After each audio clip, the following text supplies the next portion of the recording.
सभी दर्शकों को जय श्री राम। मैं प्रवीण सोनी अपने YouTube चैनल पर आप सभी का स्वागत करता हूं। और जैसा कि आपको पता ही है कि आज इंटरव्यू सीरीज का HPSC PGT इंटरव्यू सीरीज जो हमने चलाई थी, आज उसका 4th एपिसोड है। और आज हमारे साथ बहुत खास मेहमान जुड़ने वाले हैं और इनके बारे में मैं थोड़ा सा आपको बताना चाहूँगा। ये जो आज हमारे साथ मेहमान जुड़ने वाले हैं, उन्होंने HPSC PGT फिजिकल एजुकेशन के अंदर फाइनली सिलेक्टेड कैंडिडेट तो हैं ही, लेकिन उन्होंने सेकंड रैंक यानी कि पीजीटी फिजिकल एजुकेशन में उनका सेकंड रैंक उन्होंने हासिल किया है। तो आज हम इनसे जानेंगे कि इंटरव्यू के दौरान इनका एक्सपीरियंस कैसा रहा और बहुत सारी ऐसी बातें हम इनसे साझा करेंगे जो आने वाले इंटरव्यू में जो कैंडिडेट हैं उनकी बहुत ज़्यादा हेल्प वो करने वाली हैं। तो चलिए मिलते हैं हम सचिन सर से। सचिन दलाल जी हमारे साथ हैं। सर नमस्कार। नमस्कार सर। कैसे हैं सर आप? सर मैं बिल्कुल ठीक हूँ। आप बताइए आप कैसे? मैं सर ठीक हूँ बिल्कुल। और सबसे पहले सर दर्शकों को थोड़ा सा अपना परिचय के रूप में आप बता दें सर, थोड़ा सा अपने बारे में। जी सर, सबसे पहले सर जितने भी आपके दर्शक हैं जो भी इस वीडियो को देखने वाले हैं उन सभी को मेरा नमस्कार जी। और सर मेरा नाम सचिन दलाल है और मैं बहादुरगढ़ का जो मांडोठी विलेज है वहां से मैं आता हूँ। जी सर। और मैंने एजुकेशन में सबसे पहले मैंने BA किया है, BPED किया है, उसके बाद मास्टर्स मैंने किया है और सारी ही डिग्रीज काफी अच्छी रेप्यूटेड इंस्टीट्यूशन से मैंने ली है सर। BPED मैंने यूनिवर्सिटी ऑफ दिल्ली से किया है और MPED मैंने Laxmibai national institute of physical education Gwalior से किया है।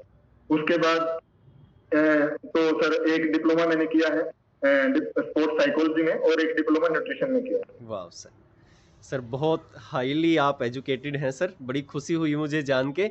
और मुझे गर्व भी है कि जो टीचर अभी जाएंगे स्कूल्स के अंदर वो बहुत वेल एजुकेटेड सारे होंगे। सर मुझे थोड़ा पता चला था कि आप बॉक्सर भी रहे हैं और काफ़ी लंबा एक्सपीरियंस आपका रहा है, बहुत अच्छे खिलाड़ी आप रहे हैं। पहले तो मैं इसके बारे में ही जानना चाहूँगा सर, आपकी बॉक्सिंग करियर के बारे में। बॉक्सिंग करियर सर एक्चुअली ये काफी मैं कहूँगा मेरे दिल के करीब है बॉक्सिंग जी। सबसे ज्यादा अगर कुछ चीज मुझे पसंद है तो वो बॉक्सिंग है जी। बचपन से ही मैंने बॉक्सिंग शुरू कर दी थी 4th-5th क्लास से ही सर। Okay sir. और तब से ही एक सपना था, मैंने सोनीपत में सारी बॉक्सिंग करी है मेरे कोच रोहतास कुमार के अंडर में। तब से ही एक सपना था कि ओलंपियन बनना है जी। तो फिर बड़ा ऊंच नीच रहा, कोई फाइट जीती कोई हारी, नेशनल तक मैं खेला सर, इवन इंडिया कैंप भी अटेंड मैंने किया बॉक्सिंग में। मगर एक समय ऐसा है कि मुझे बॉक्सिंग छोड़ना पड़ा और शायद वही मेरे जो जीवन का वो सबसे हार्ड टाइम था कि मुझे बॉक्सिंग छोड़ के स्टडी की तरफ मूव करना पड़ा जी सर। तो उसके बाद वही है ना कि एक जगह अगर फोकस कर लिया तो करना है, तो वही था कि ठीक है अब अगर स्टडी में आ गया तो अब यहाँ पे ढंग से फोकस करना है और जो भी फील्ड में चूज करूंगा, मान लीजिए मैंने टीचिंग फील्ड जैसे चूज किया तो इसमें सबसे अच्छा होना है। ऐसा नहीं है कि भाई काम चला दिया, बच्चों का भविष्य से खिलवाड़ नहीं करना है। तो अगर टीचर बनना है तो सबसे बेस्ट बनना है। तो इसी के साथ सर मैंने अपनी जर्नी की शुरुआत फिजिकल एजुकेशन टीचर के रूप में करी थी जी सर। बड़ी खुशी हो रही है सर, हम आज एक नेशनल प्लेयर के साथ हैं और स्पोर्ट्स स्पिरिट जैसा आपने बताई कि मुझे जो बनना है वो हर एक फील्ड में जिसमें भी मैं जाऊं वो बेस्ट बनना है। तो यही सर परिणाम भी रहा है कि आपने सेकंड रैंक हासिल किया है पीजीटी फिजिकल एजुकेशन के अंदर। सर जब आप इंटरव्यू के लिए गए, जैसे कि मैं इंटरव्यू से शुरू करता हूँ, जब आप इंटरव्यू में गए सर तो कैसी एंट्री आपकी थी और क्या आप सोच के गए थे कि एंट्री किस तरह की होनी चाहिए किसी भी कैंडिडेट के लिए? देखिए सर, पहले जो इंटरव्यूज हो चुके हैं मोस्टली चीजें उन्होंने बताई होंगी कि कैसे अलग अलग पैनल में डिवाइड किया जाता है हाँ जी। और कैसे कैसे पैनल डिस्ट्रीब्यूट होते हैं। मगर उसके अलावा जैसे कि उन्होंने बता दिया था कि आइडेंटिटी आपकी कॉन्फिडेंशियल रहेगी जी। तो जब आपकी आइडेंटिटी कॉन्फिडेंशियल है तो आपका अपना एक अलग रूप दिखाना होता है कि जैसे आप जिससे आप मैक्सिमम मार्क्स गेन कर पाए हाँ जी। तो एंट्री तो इससे पहले भी देखिए सर मैंने काफी इंटरव्यू दिए हैं।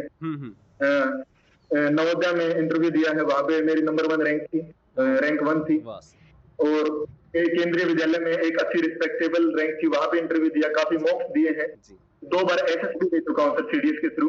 तो इंटरव्यू मैंने काफी दिए हैं। तो इंटरव्यू में जो सबसे ज्यादा इंपॉर्टेंट चीज होती है वो आपकी एंट्री और आपका वे ऑफ कम्युनिकेशन। तो अगर मैं सबसे पहले एंट्री की बात करूं तो जब भी आप एंट्री अंदर करेंगे तो एकदम से इंटरव्यूअर को दिखते ही लगना चाहिए कि हाँ एक पॉजिटिव एनर्जी सामने खड़ी है और एक अच्छे टीचर के रूप में आप दिखे उनको, सबसे कॉन्फिडेंट एंट्री आपकी हो। उसके बाद जैसे आप गेट के अंदर घुसेंगे तो ऐसे नहीं है कि आपने गेट खोला और अंदर ऐसे मुंह झाँक लिया, थोड़ा 2 बार नॉक करेंगे टक टक, उसके बाद अंदर घुसेंगे, ठीक है, ताकि वो आपका जो अटेंशन गेन कर पाए। उसके बाद सर पैनल को ग्रीट करना है। ग्रीट का मतलब मान लीजिए वहां पे एक फीमेल है और 3 मेल है, तो ऐसा नहीं कि आप जाते ही ये कह दें गुड मॉर्निंग सर, आपने सिर्फ सर बोला मगर मैम को आपने छोड़ दिया, तो ऐसा नहीं करना है। आपने बोलना है greetings to all sir and ma'am, या किसी भी प्रकार से अलग अलग ग्रीटिंग सर, ग्रीटिंग मैम, ऐसे करके उनको ग्रीट करना है। सबसे पहले उनको अच्छे से विश करना है। उसके बाद सर जब तक बोला ना जाए बैठना नहीं है कि गए मैं और चेयर पे बैठ गया, ठीक है। और उसके बाद जो फाइल हम रखते हैं अपने सामने वाले का, जैसे कई बार क्या होता है जो इंटरव्यू टेबल होता है वो बड़ा क्लोज होता है जी, तो हमने इंटरव्यू टेबल पे अपनी फाइल नहीं रखनी है जी, अपने घुटनों पे फाइल रखनी है। अगर वो फाइल अंदर ले जाने दे रहे हैं, जबकि एसपीएससी वाले इंटरव्यू में कोई फाइल अंदर लेके नहीं जानी है, इसमें हरियाणा में, मगर ये चीज एक ऐसी हम देखते हैं जो गलती हो जाती है बच्चों से। तो उसके बाद बैठने के बाद सर जो आई कांटेक्ट है, जब भी वो क्वेश्चन पूछे, आई कांटेक्ट आपका, जो इंटरव्यूअर जिसने क्वेश्चन पूछा उसके साथ एक अच्छा आई कांटेक्ट आपका होना चाहिए। बाकियों को भी नेग्लेक्ट नहीं करना है, बीच बीच में सबकी तरफ भी फेस करना है। जैसे कोई क्वेश्चन पूछा तो सभी को थोड़ा सा इंक्लूड करके चलना है। ज्यादा आई कांटेक्ट आपका मेन क्वेश्चनियर के साथ ही रहेगा, मगर बाकियों को भी आपको आपकी जो विजन है या आपको उनको देखना है, ठीक है। उसके बाद सर इंटरव्यू के एंड में आपको अच्छे से थैंक्स करके उठना है, like thank you sir, it was a very nice pleasing speaking to you, आपसे बात करके अच्छा लगा, ये मेरे लिए काफी इम्प्रूवेबल था, ऐसी चीजें आप बोलेंगे। हाँ जी। उसके बाद जी जी सर, आपने सर अभी जिक्र किया कि एनवीएस और केवीएस में भी आपने बहुत अच्छा रैंक हासिल किया है, तो सर अभी आप कहाँ पे जॉब कर रहे हैं? क्या आप केवीएस में टीचर हैं अभी? जी सर, एक्चुअली अचीवमेंट कुछ ऐसी रही सर कि जैसे ही मैंने बीपीएड किया, बीपीएड के फाइनल सेमेस्टर के दौरान ही मैंने एस्टेट क्लियर किया था जी, पहले ही में। उसके बाद वो टीजीटी का एस्टेट था, उसके बाद सर एमपीएड के दौरान फर्स्ट अटेम्प्ट में ही मैंने जीआरएफ कर लिया था जी, और फिर पीजीटी का एस्टेट दिया, पहले अटेम्प्ट में एस्टेट पीजीटी में मैंने कर लिया। और उसके अलावा भी आर्मी वेलफेयर एजुकेशन सोसाइटी वाले एग्जाम्स हैं और कुछ एग्जाम्स हैं, वो भी सही समय पर टाइम से क्लियर किए। तो अब क्वेश्चन ये था कि भाई एनवीएस में अभी मैं सर कार्यरत हूँ, यहाँ पे बोध गया में मेरी पोस्टिंग है, बिहार में ये पड़ता है जी सर, और अभी पीजीटी ग्रेजुएशन पर भी मैं यहाँ पे कार्यरत हूँ जी सर। बड़ी खुशी भी हुई सर और काफ़ी गर्व मुझे हो रहा है आपसे बात करके कि आप नेट जेआरएफ भी हैं, आप केवीएस में भी हैं, आप रैंक होल्डर हैं, अच्छा, और आपने एचपीएससी पीजीटी के साथ साथ टीजीटी में भी आपने अच्छा जो एग्जाम है, अच्छे मार्क्स आपके बन रहे हैं। तो सर इंटरव्यू की तरफ थोड़ा मोड़ता हूँ सर, जब आप इंटरव्यू के लिए गए तो सर लगभग कितने क्वेश्चन आपसे जो पैनल था उन्होंने किए और किस तरीके के वो क्वेश्चन थे? सर मेरा जो इंटरव्यू था वो बड़ा लेंदी रहा जी, मैं मानता हूँ ये जिंदगी का मेरा सबसे बेस्ट इंटरव्यू था। ओके, जितने मैंने इंटरव्यू दिए, क्योंकि उनको कुछ जज करने के लिए नहीं मिला, आपको पहले ही मना कर दिया गया था एसपीएससी सेक्रेटरी के कि आपको अंदर आप कोई भी आइडेंटिटी नहीं बतानी।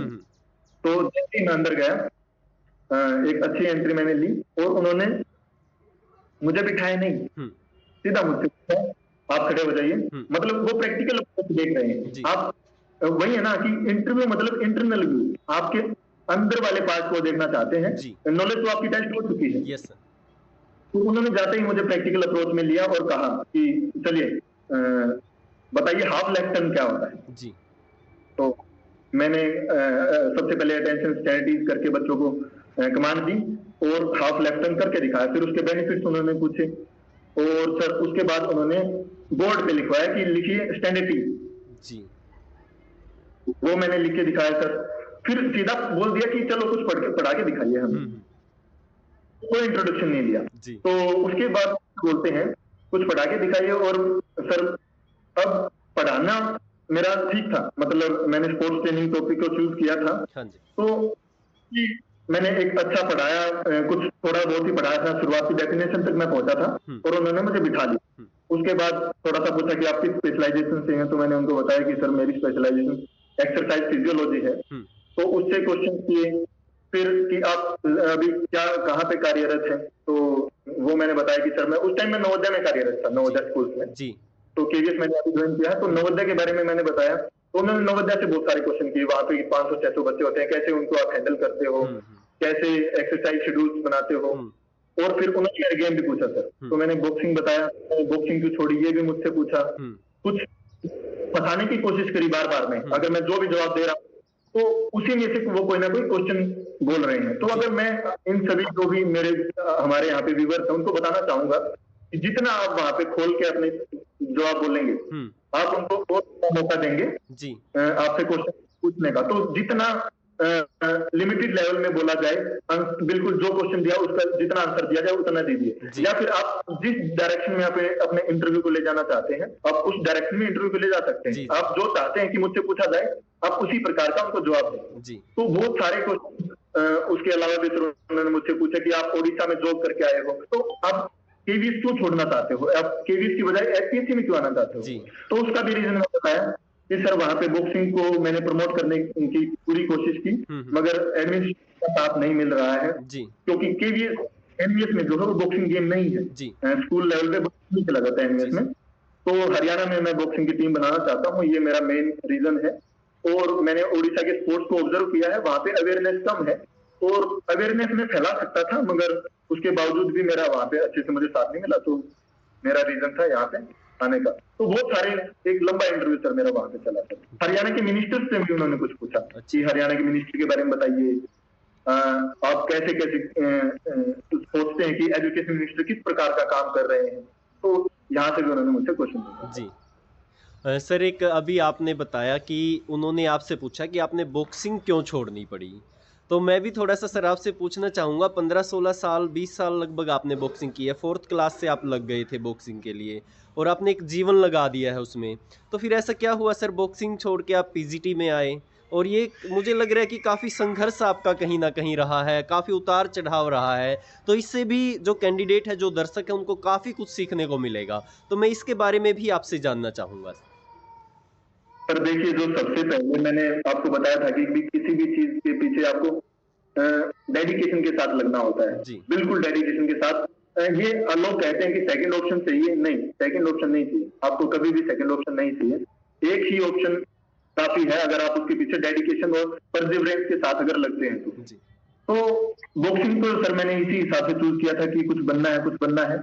तो एक समय क्या हुआ कि काफी इंजरीज मुझे होने लगी, एल्बो में इंजरी हुई, रिस्ट मेरा टूट गया, रिस्ट की सर्जरी हुई, नाक में जो है फ्रैक्चर हुआ, तो इंजरी की वजह से सर मैंने गेम छोड़ा जी। और काफी हार्ड था वो टाइम कि भाई एकदम से, तो क्या है ना सर, जब मैंने बॉक्सिंग छोड़ा तभी मेरे जो कोच थे वो काफी मतलब अच्छे थे, वो भी काफी मास्टर डिग्री वगैरह करते थे, तो उन्होंने मुझे बताया कि आप इस प्रकार से टीचिंग फील्ड में भी जा सकते हैं और वहां पे भी अपनी जो वो है नॉलेज को बांट सकते हैं, स्प्रेड कर सकते हैं। तो सर मैंने उस प्रकार से लिया। मगर एक बात है सर, आप चाहे पढ़ाई करें या गेम करें, आपको अपना पूरा उसमें देना होगा, किसी भी कमी नहीं छोड़नी है सर, क्योंकि वही है, मतलब आपको कोई क्वेश्चन नहीं छोड़ना है, कोई टॉपिक नहीं छोड़ना है, और जिस प्रकार का आप बनना चाहते हैं। देखिए, ये हम टीचर बनने जा रहे हैं, मैं अपने फिजिकल एजुकेशन ग्रुप में भी बच्चों को बीच बीच में कहता हूँ कि आपको अपनी प्रेजेंस ऐसी करनी है कि एक फिजिकल एजुकेशन टीचर साइंस के टीचर से भी स्ट्रॉन्ग होता है और उसकी इंपोर्टेंस सबसे ज्यादा है स्कूल में। तो वैसा ही बन जाइए, जैसा आपकी जॉब रिक्वायरमेंट है, जैसा जिस फील्ड में आप काम करना चाहते हैं उसी प्रकार से आपको खुद को बनाना पड़ेगा। तो अगर आप टीचर हैं तो आपको इंटरव्यू कुछ नई चीज नहीं है, इंटरव्यू कुछ बाहर से नहीं पूछा जा रहा, तो आपको देखना चाह रहे हैं आप वाकई में टीचर है या नहीं। जी जी। तो आपको टीचर बनना पड़ेगा, पहले आपको एक टीचर की तरह अपने अंदर वो चीजें इनकलकेट करनी होंगी, वो क्वालिटीज इनकलकेट करनी होंगी, वरना आप कभी भी टीचर अच्छे नहीं बन सकते। जी सर। तो ये चीज है। तो काफ़ी मोटिवेशनल आपकी सर सोच है और काफ़ी अच्छा आपने बताया कि एक जो टीचर होता है ना, वो संपूर्ण होना चाहिए, उसे कोशिश करनी चाहिए, वो एक बहते पानी की तरह होना चाहिए, उसको अपडेट रहना चाहिए और हर एक टॉपिक, न कि किसी टॉपिक पे, हर एक टॉपिक पे उसकी कमांड होनी चाहिए और अच्छी होनी चाहिए सर। और आपने जब बॉक्सिंग छोड़ी तो आपने एक सचिन दलाल ज़रूर, एक बॉक्सर ज़रूर पीछे हटा है, लेकिन मैं पूरी उम्मीद रखता हूँ और मुझे पूरा विश्वास है, पता नहीं कितने सचिन दलाल आप पैदा करेंगे सर। मुझे ये पूरा बिल्कुल विश्वास है जी। सर जैसे आपसे जो इंटरव्यू में क्वेश्चन पूछे गए वो ज़्यादातर आपके सब्जेक्ट से रिलेटेड रहे और कितना टाइम उन्होंने आप पे इंटरव्यू में लगाया है सर? कितने क्वेश्चंस आपसे पूछे गए हैं? सर करीब 30 मिनट के करीब, आधे घंटे के करीब मेरा इंटरव्यू चला था। अच्छा सर। तो मैंने बताया कि लंबा इंटरव्यू था, क्वेश्चन सब्जेक्ट से भी थे। और मैं चाहता हूँ कि जो भी यहाँ पे इस वीडियो को देख रहे हैं, आप, ठीक है इंटरव्यू है, वो आपकी इंटरनल जो क्वालिटीज हैं, आपकी स्किल्स हैं, वो तय करना चाहते हैं, बट उससे ज्यादा इंपॉर्टेंट है कि आप सब्जेक्ट में अच्छा पढ़ के जाएं, क्योंकि वो आपको निकाल रहे हैं, खोद खोद के निकाल रहे हैं, वो आपको टैकल कर रहे हैं, आपके क्वेश्चंस में से ही कुछ ऐसा निकाल रहे हैं कि जहां आप फंसे। ठीक है, मैं डिमोटिवेट नहीं करना चाहता, मगर अगर आपके पास एक एम्पल अमाउंट ऑफ नॉलेज है तो आप कैसे न कैसे उन क्वेश्चन को टैकल करके और सही पहुंचेंगे। ठीक है, कुछ ऐसा ना बोल दें कि जहां आपको उसके बारे में पूरी नॉलेज ना हो।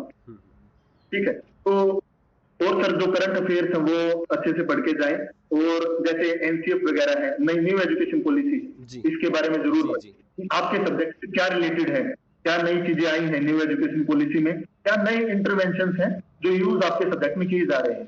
जैसे कि प्रैक्टिकल अप्रोच पे अभी जो हम केवीएस में जो ट्रेनिंग कर रहे हैं न्यू एजुकेशन पॉलिसी की, उसमें भी है, और न्यू एजुकेशन पॉलिसी में क्या नया है जो बच्चों को सिखाना पड़ेगा, तो वो आपकी प्रैक्टिकल अप्रोच है, आपको एक्सपीरियंशियल लर्निंग की तरफ बढ़ना पड़ेगा। तो जैसे मैंने कहा कि डेमो टीचिंग में आप बच्चों को ऐसा, मान लो जैसे मुझे जाते ही उन्होंने डेमो टीचिंग के लिए बोल दिया, अगर आप में से किसी को डेमो टीचिंग के लिए बोला जाता है तो कुछ ऐसा यूज करें कि बच्चे आपसे घुल मिल जाए। मान लीजिए स्टोरी के साथ आप शुरुआत कर सकते हैं। मान लीजिए मुझे एवरेज चैप्टर पढ़ाना है, मैं मैथ्स का टीचर हूँ और मुझे एवरेज चैप्टर पढ़ाना है, तो आप विराट कोहली से शुरू कर सकते हैं कि विराट कोहली ने 50 इस मैच में 50 मारे, उस मैच में इतने मारे, तो इन सबको जोड़ के हम डिवाइड करेंगे तो एवरेज है। कुछ माहौल बनाना है, एक ऐसा माहौल क्रिएट करना है कि जिससे बच्चे जुड़ जाए, वो एक्सपीरियंस से सीखे, अपनी जो पीछे की उनकी जो अभी तक उन्होंने सीखा उसको लिंक करके सिखाना है। तो न्यू एजुकेशन पढ़ के जाएं सर, एनसीएफ पढ़ के जाएं, राइट जो अपना राइट टू एजुकेशन एक्ट है उसको अच्छे से पढ़ के जाएं, ये चीजें जरूरी है। और अपने सब्जेक्ट की करंट अफेयर मैंने बताया, और सबसे इंपॉर्टेंट सर कम्युनिकेशन मैटर करता है जी। आप कोशिश करें ज्यादा फंबलिंग ना हो, और देखिए डरना क्या है, वहां पे गए हम, और देखिए सबसे बड़ी चीज इंटरव्यू को जो खराब करती है वो आपकी नर्वसनेस है जी। तो जितना कम नर्वस आप होंगे उतना अच्छा इंटरव्यू जाएगा। एकदम से ये पूछते जाइए, जो होगा देखा जाएगा। और मैं सच बता रहा हूँ सर, आप बेशक वहां पे आंसर ना दें, अगर मान लो आपको आंसर नहीं आता तो कॉन्फिडेंस लिए कहिए, sorry sir I am not aware about this, sorry sir right now I am not able to recall this. Confidently कहिए, कोई दिक्कत नहीं है, हर आदमी को हर तरीके की नॉलेज नहीं होती। आप छोड़ दीजिए उस क्वेश्चन को, घबराना नहीं है सर, अगर आपको नहीं भी आंसर आया, नहीं घबराना है, खुल के जवाब देना है। ठीक है, तो ये सबसे ज्यादा इंपॉर्टेंट है सर। तो आपका कॉन्फिडेंस मैटर करता है, आपकी कम्युनिकेशन मैटर करती है। अच्छा, कई बच्चों को ये समस्या रहती है सर, किस लैंग्वेज में हम आंसर दें, हाँ जी, कौन सी लैंग्वेज यूज करें। तो सर मैं कहूंगा कि बेटर रहेगा जिस लैंग्वेज में इंटरव्यूअर आपसे क्वेश्चन पूछे। मान लीजिए वो आपसे क्वेश्चन कर रहा है इंग्लिश में, तो आप इंग्लिश में आंसर दें। आपसे हिंदी में आंसर कर रहा है तो हिंदी में दें। ये नहीं कि सामने वाला हिंदी बोल रहा है और आप इंग्लिश में ये दिखा रहे हैं कि हाँ मैं थोड़ा सा ज्यादा, मतलब एरोगेंसी ना दिखाएं, घमंडी बिहेवियर है, जैसा वो पूछे वैसा बता दें बस। और सर एक मिथ और है बच्चों के दिमाग में कि भाई तेरा इंटरव्यू इतनी छोटी ड्यूरेशन का चला, इसका मतलब तेरा इंटरव्यू अच्छा नहीं गया, तेरा इतना लंबी का चला तेरा अच्छा नहीं गया। तो ड्यूरेशन मैटर नहीं करती है, हो सकता है वो आपके अंदर 5 मिनट में वो देख लें जो किसी के अंदर 30 मिनट में ना देखें। ठीक है, तो ड्यूरेशन मैटर नहीं करती है। और कोशिश करें कि जो बाहर से इंटरव्यू देकर निकले उनसे कोई क्वेश्चन ना करें, उनसे ना पूछे, उनसे बिल्कुल नहीं पूछना कि भाई तेरे से क्या पूछा क्या नहीं पूछा, वो आपके इंटरव्यू को सबसे ज्यादा खराब करता है।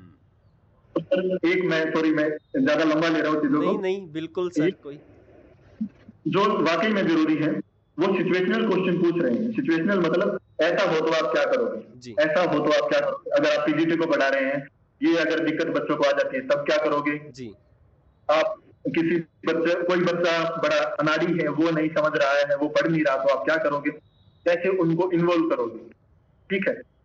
और अगर कोई बच्चा बिल्कुल ही वो है कि भाई वो पढ़ना ही नहीं चाहता है, तो आप क्या क्या नई चीजें यूज करके उसको पढ़ा सकते हैं। जैसे हम डायग्राम का यूज कर सकते हैं, कोई बोर्ड प्रैक्टिस ऐसी कर सकते हैं, कोई गेम खिला सकते हैं, ऑडियो वीडियो एड्स जो है हम यूज कर सकते हैं उसमें, वो उनको शुरू कर सकते हैं।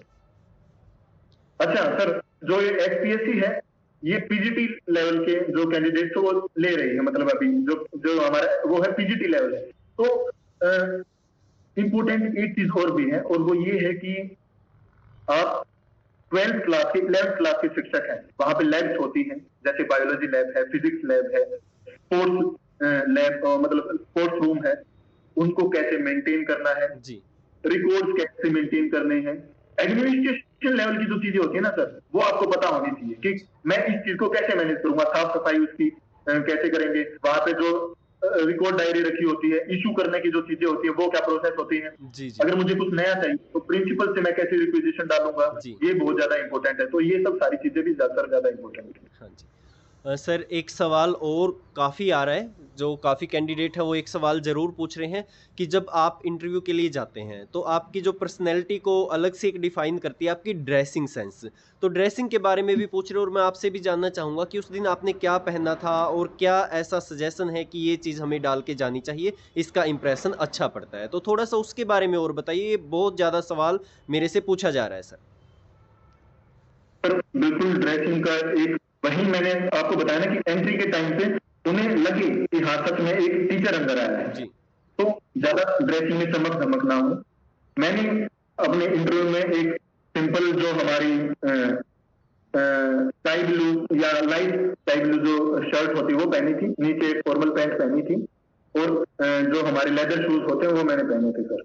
एक टाई मैंने लगा रखी थी, और वो बिल्कुल सिंपल थे। जैसे टीचर्स को आपने देखा होगा, देखिए मैं यहाँ पे केवीएस में काम कर रहा हूँ, तो यहाँ पे प्रिंसिपल सर हमें हमेशा कहते हैं कि टीचर की जो पर्सनैलिटी होती है ना, वो एक क्लीन पर्सनैलिटी होती है, वो बच्चों को ज्यादा अट्रैक्टिव नहीं लगनी चाहिए जी, ठीक है, कि बच्चे उसकी तरफ अट्रैक्ट हो। नहीं, आप बिल्कुल सिंपल बन के आए और उनको लगे कि हाँ एक टीचिंग एथिक्स आदमी के अंदर है, ये सच में एक टीचर होता है। आपको पता है ना कि इंडियन में गुरु जी की क्या वैल्यू होती है, तो उसी प्रकार से हमने अपना पहनावा रखना है। तो जैसे मैं मेल से कहूंगा कि वो अच्छी फॉर्मल ड्रेस सिलवाएं, पहन के जाए, फिट हो, ज्यादा खुली ना हो, और एक अच्छी फिट ड्रेस हो। उसके अलावा जो मेरी फीमेल जो साथी शिक्षक हैं, उनसे मैं चाहूंगा कि वो एक अच्छी साड़ी पहन सकती है और एक अच्छा सूट पहन सकती है, उसमें बस ज्यादा चमक धमक ना हो, सिंपल हो जी जी। देखा ना, अगर आप इंटरव्यू देखते हैं यूट्यूब पे किसी आईएएस वगैरह के, आपने दृष्टि के इंटरव्यू देखे, वो कुछ अलग प्रकार की साड़ी पहनते हैं, उस प्रकार की आपकी जो है पहनावा हो। हाँ जी। ये कहा जाता है सर टीचर के बारे में कि सिंपल लिविंग और हायर थिंकिंग, तो सिंपल ऐसा हो और ज़्यादा अटपटा सा ना हो कि ये देख के ना लगे कि ये शिक्षक नहीं कोई मॉडल आ गया हो, ऐसा ना हो, ये चीज़ ध्यान रखिए। और सर एक क्वेश्चन और आ रहा है, और मेरे से किसी ने ये कमेंट्स के अंदर डाला, मुझे लगा भी थोड़ा सा अटपटा सा था, फिर भी मैं आपसे पूछ ही रहा हूँ। वैसे तो मुझे पता है कि पूरा फेयर सिस्टम चला हुआ है एचपीएससी के अंदर, तो आपकी क्या ये धारणा बनी है सर एचपीएससी के लिए कि क्या इंटरव्यू में कोई ऐसी बात थी या एग्जाम में कोई थी? क्योंकि किसी ने मेरे से कमेंट्स डाल दिया कि सर ऐसा नहीं, ऐसा हो रहा है, लेकिन मुझे पूरा यकीन है कि अब तक बिल्कुल फेयर हुआ है, वो चाहे इंटरव्यू हो चाहे वो आपका एग्जाम हो। तो आप बताएं सर इसके बारे में थोड़ा सा, आपका कैसा एक्सपीरियंस रहा है? देखिए सर, जब मैं एचपीएससी में घुसा तो वहां पे सामने बोर्ड पे लिखा था कुछ ऐसा, निष्पक्षता कुछ ऐसा करके जी, और मैं बिल्कुल 100% श्योर हूँ जितना फेयर ये इंटरव्यू आज तक हुआ है जी। मैंने बाहर निकलते ही कहा था कि इतना फेयर इंटरव्यू कभी हो ही नहीं सकता जी। मतलब मेरी लाइफ में नहीं हुआ, हो सकता है यूपीएससी के इंटरव्यू जिससे फेयर होते हो, मगर मेरी लाइफ में इससे फेयर इंटरव्यू मैंने कभी नहीं देखा जी सर।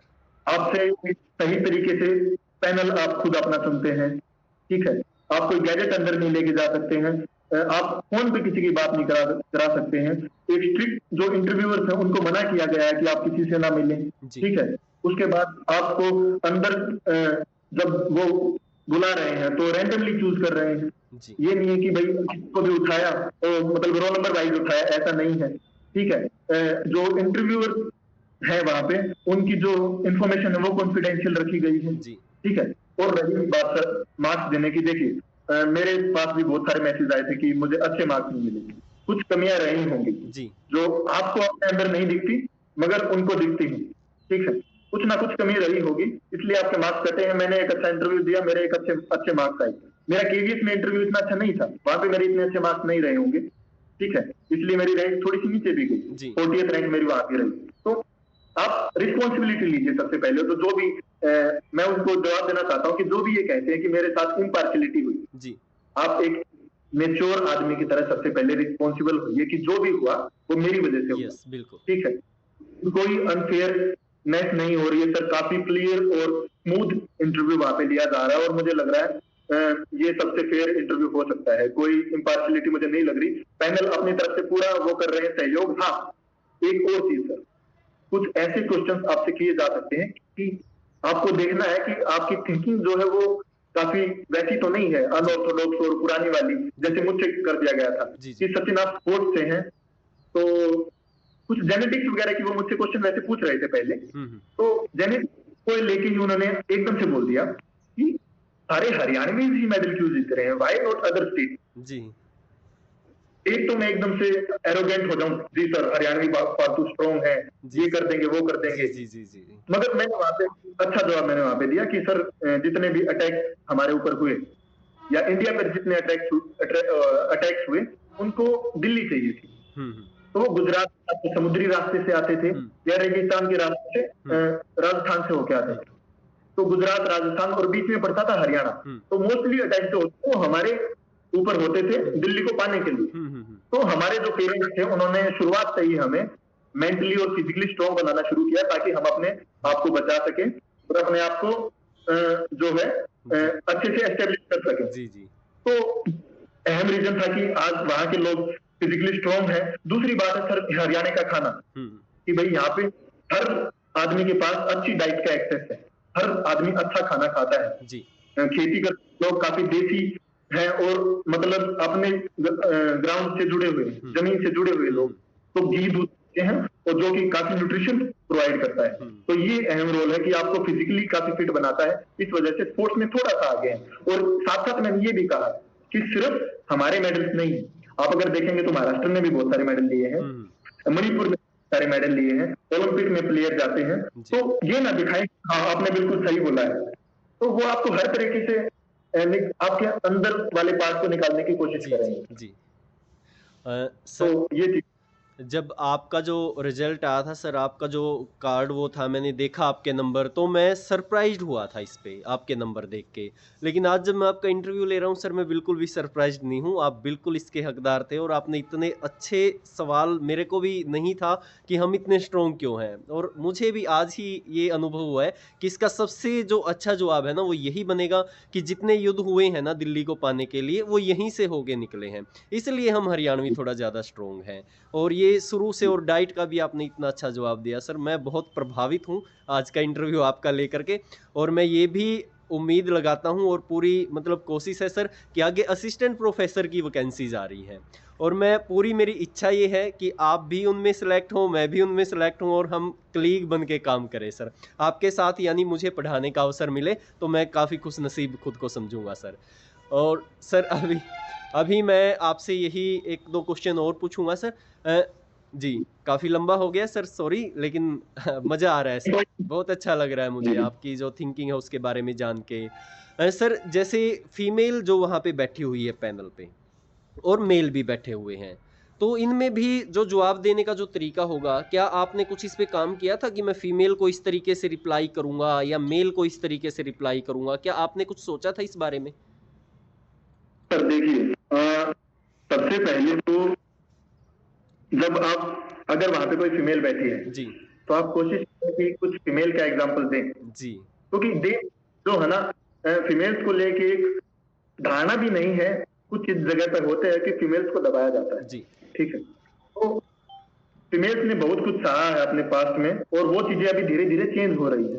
तो कुछ आप ऐसा ही लाइव एग्जांपल दें कि मैम किस प्रकार से फीमेल्स को ऊपर उठाया जा सकता है। तो अगर फीमेल क्वेश्चन पूछते हैं तो आप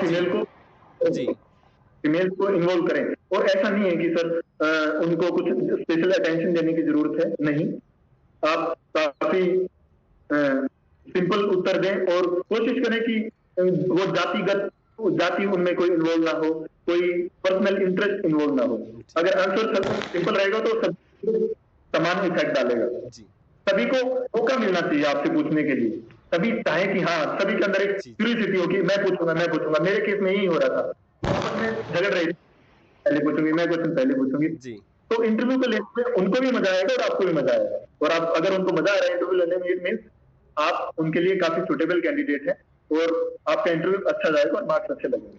सर इंटरव्यू के अंदर कितने मार्क्स आपको मिले हैं सर इंटरव्यू के अंदर? मेरे को सर शायद 8.5 मार्क्स मिले हैं 12 में से, और यही मेरे हिसाब से मार्क्स को दे रहे हैं। 9 से ज्यादा तो किसी को नहीं दे रहे हैं, तो यही मैक्सिमम मार्क्स है सर। जो मेरे फिजिकल में थे वो मैक्सिमम 8.5 मार्क्स हैं सर। 8.6 है किसी के, 8.5 है ऐसे। काफी अच्छे मार्क्स हैं सर, 8 पॉइंट समथिंग, बहुत अच्छे मार्क्स हैं सर। आपके जो सब्जेक्टिव एग्जाम है, थोड़ा सा मैं उसकी तरफ लेके जाना चाहूँगा। जो सब्जेक्टिव एग्जाम है काफ़ी अच्छा स्कोर आपका रहा है सर, तो मैं थोड़ा सा जानना चाहूँगा कि सब्जेक्टिव नॉलेज जो टेस्ट आपने दिया था उसमें ऐसा क्या डिफरेंट आपने लिखा, क्या आपकी डिफरेंट अप्रोच थी, कि आपके कितने क्वेश्चंस आपने किए हैं, कितने पेज का क्वेश्चन किया और आप कितने अच्छे मार्क्स जो आए हैं, इसके बारे में जानना चाहूँगा सर मैं। देखिए सर, सबसे पहले तो ये चीज वो मैं कह रहा हूँ ना कि आप टीचर हो तो अपनी लाइफ को हर जगह थोड़ा सा अवेयर हो चीजों के लेके, क्या सोसाइटी में चल रहा है क्या नहीं। जी सर, तो जैसे मैं नवोदय में था तो वहां पे एक मेरे साथी शिक्षक थे, वो यूपीएससी एस्पिरेंट थे सर, मगर तो उनके अटेम्प्ट खत्म हो गए थे, तो किसी कारणवश वो नहीं बन पाए थे यूपीएससी मतलब आईएएस ऑफिसर, तो वो टीचर थे वहां पे। तो मैंने उनसे पूछा था कि सर मैं कैसे यहाँ पे सब्जेक्टिव पेपर को अपीयर करूं, कैसे उसमें लिखूं। तो उन्होंने मुझे अच्छा सजेस्ट किया था कि सचिन आपने मास्टर्स किया है, अच्छे इंस्टीट्यूट से किया, तो मान सकता हूँ आपके पास बहुत सारी नॉलेज होगी, बट आपको आना चाहिए कि आप उस बहुत सारी नॉलेज को कम से कम शब्दों में कैसे लिखें। आप सोचिए, जब हम मास्टर्स के एग्जाम देते हैं तो 3 घंटे के अंदर हम 5 क्वेश्चन पूरे नहीं कर पाते, तो 3 घंटे के अंदर आप 15 क्वेश्चन कैसे करेंगे 10 मार्क्स के। मैंने ऑलरेडी सोच लिया था कि मैं हर क्वेश्चन में 2 पेज से ज्यादा नहीं भरूंगा, और कोशिश करूंगा कि पूरे क्वेश्चन करूं, 30 पेज लिखूं, मगर जो क्वेश्चन में 2 पेज में भरूंगा उस 2 पेज में मैक्सिमम से मैक्सिमम इंफॉर्मेशन मैं डाल सकूं। अब देखिए सर, हर क्वेश्चन की शुरुआत मैंने अच्छे से करी, ठीक है, उसके बारे में जितना मैक्सिमम मैं रेफरेंसेस देके लिख सकता था मैंने लिखा, फिर लास्ट में छोटा छोटा डायग्राम भी बनाया और उसको एक अच्छा वो दिया, रूप उसको अच्छा दिया कि हाँ वो दिखने में भी अच्छा लगे, राइटिंग में भी अच्छी हो, और जितनी मैक्सिमम नॉलेज मैं ऐड कर सकूं उन 2 पेजेस में कर दूं। तो ये जरूर था, उससे मेरा पेपर भी कंप्लीट हुआ सर, राइटिंग भी अच्छी आई, कम से कम मुझे लिखना पड़ा, और सर ये जो इम्पोर्टेंट चीजें वो रही। तो उस सर ने जो मुझे वो दिया था, सजेशन दिया था कि आप ऐसा कीजिए कि कम पेजेस भरिए और अच्छा लिखिए, क्योंकि जो चेक करने वाला है उसको भी ये नहीं चाहिए कि भाई बहुत सारा लिखो और उसको बहुत सारा पढ़ना पड़े, इतना टाइम नहीं है उनके पास। जी सर, उन्हें एक नॉलेज चाहिए और बहुत कम शब्दों में चाहिए, वो समझ जाए कि हाँ